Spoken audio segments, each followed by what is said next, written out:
The Boston Celtics have not been able to get over that championship hump since 2008, and the media has crucified this team for those very reasons. Hating on Jaylen Brown and Jayson Tatum working together, and now saying that the Celtics have too much firepower and that the Celtics don't need any more ammo. We're here to break down how the Celtics this year are going to be those NBA championships and get that recognition that they deserve, as Jayson Tatum vocalizes how he feels the Celtics are confident this season. We'll also be looking at Jayson Tatum being a superstar on and off the court, helping out in the community, and also looking at two ex-Celtics looking great on their new teams post-trade deadline. All of that and more on this episode of Celtics Digest. I'm Bruce Veliz. But before we get into this NBA content, 79% of you guys are not subscribed, and the 1,000 of you guys that watch our videos every single day and want to make sure you stay up to date on daily Boston Celtics news and coverage,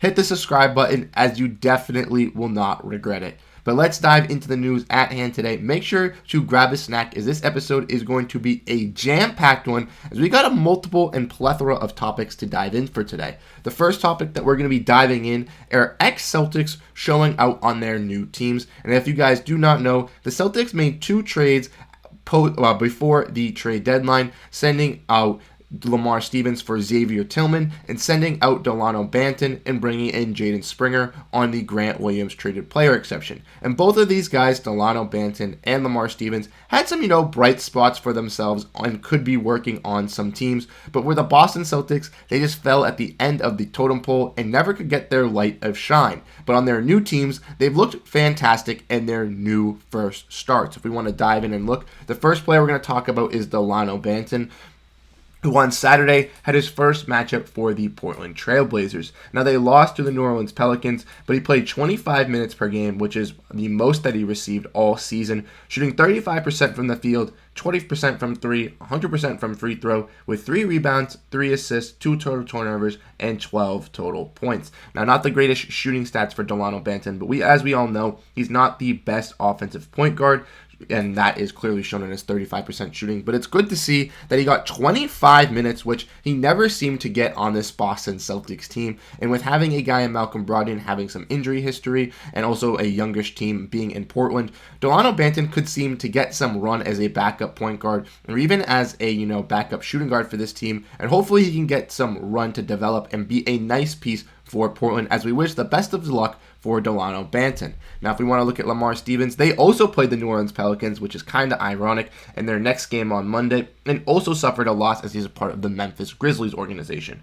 He also played 26 minutes, shot 50% from the field, 7 rebounds, 2 blocks, with 10 total points. So a guy in Lamar Stevens looked a little bit better than Dalano Banton for the Memphis Grizzlies, but also with the Memphis Grizzlies having an abundance of injuries, it is nice to see Lamar Stevens get some run. It was also great to see Brad Stevens trade these guys in Dalano Banton and Lamar Stevens to two teams that they actually get some playing time on. Obviously, like I mentioned with Portland, Dalano Banton and that guard trouble, but with Memphis having all their injuries to John Morant, obviously Steven Adams, but now he's been moved. They have a plethora of young guys that they're just trying to develop in G.G. Jackson and Vince Williams, so might as well have a guy in Lamar Stevens kind of get that run. And in a weak wing position for the Memphis Grizzlies, this could be an under-the-radar pickup for them and possibly a guy they could use in their championship endeavors or playoff pushes for their future. And we wish nothing the best for those two guys, Dalano Banton and Lamar Stevens, on their runs in the NBA.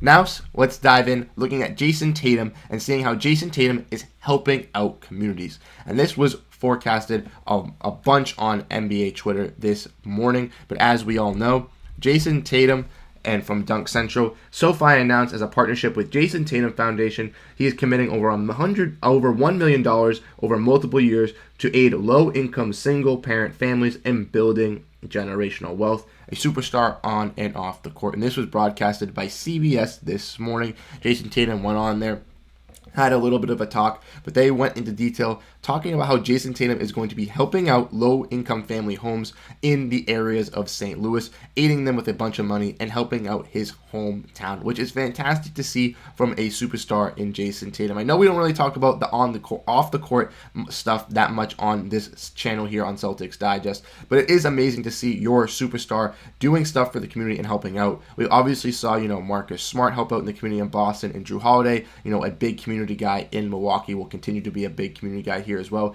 Jaylen Brown, we've also seen help out in the communities in Boston too. But it's nice to see Jayson Tatum help out his hometown of St. Louis and aiding them and helping out in their direction. And as a Celtics fan, this is perfect and something that you want to see. Warms up our heart, and warms up the media's heart, and it gives a better light on a superstar in Jayson Tatum. Continue to do your great stuff, Jayson Tatum. We appreciate it. But let's continue talking about Jayson Tatum as well as he vocalizes against our doubters. And one of our doubters is Charles Barkley. And this man, Charles Barkley, has got a little bit of a pet peeve with me here, honestly, on the Celtics Digest channel. I love Charles Barkley. I think he brings some great entertainment for TNT, and I think he's, has some great basketball takes and has a good basketball mind. But I don't like how he kind of switches up on the Boston Celtics.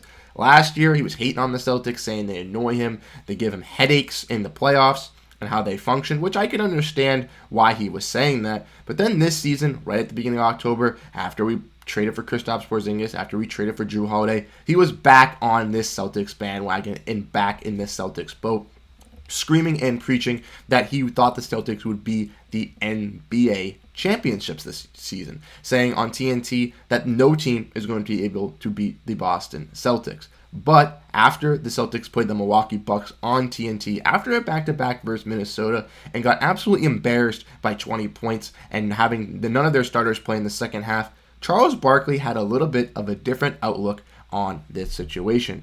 Charles Barkley had to say that he had some criticisms on the Boston Celtics, and Noah Dalzell from the Boston Celtics media provided this great tweet talking about how Jayson Tatum vocalized against the criticism on CBS this morning. And Jayson Tatum, in this minute of clip that you can watch, had a bunch to say, but the main part that he hyped up on was that nobody can win a championship until you do it. Nobody's going to give us the credit until we actually do it, and we don't necessarily pay attention to the outside noise, which is something that, as a Celtics fan, I love to hear and am ecstatic on hearing, because Jayson Tatum is our superstar.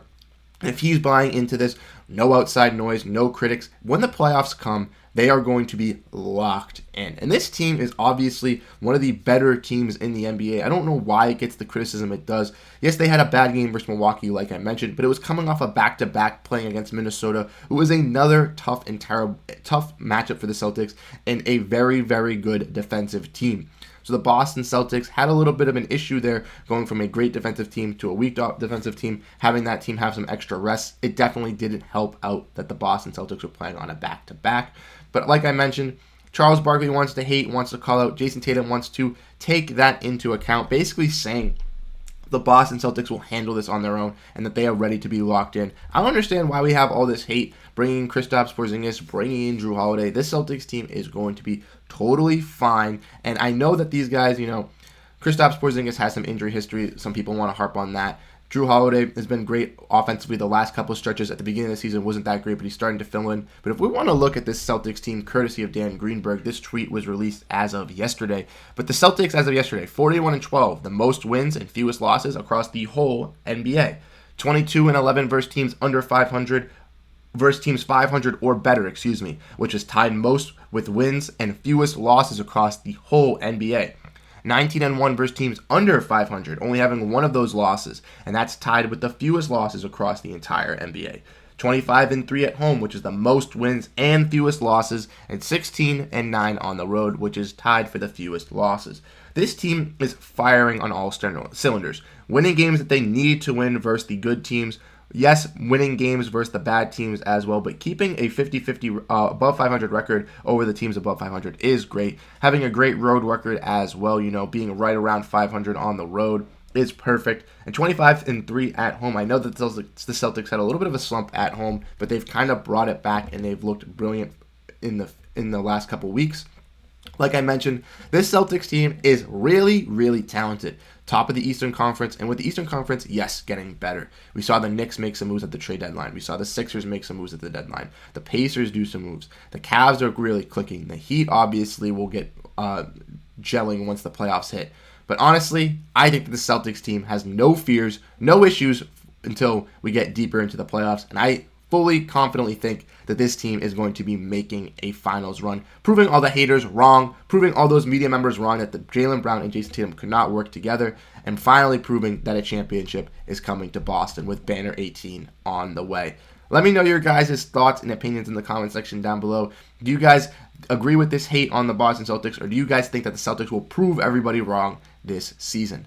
Thank you guys so much for tuning into this episode of Celtics Digest. I'm Bruce Velez, and I'll catch you guys in the next video. Peace out.